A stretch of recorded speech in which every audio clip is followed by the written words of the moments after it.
Samantala, nakakuha raw ang pulisya ng mga buto ng tao sa loteng katabi ng bahay ni Ronald Bae.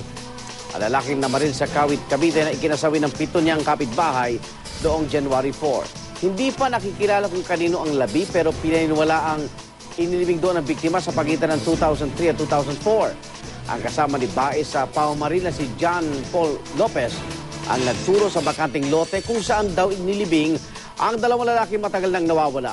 Inupahan daw noon ni Bae ang nasabing lupa para sa kanya alagang panabong na manok.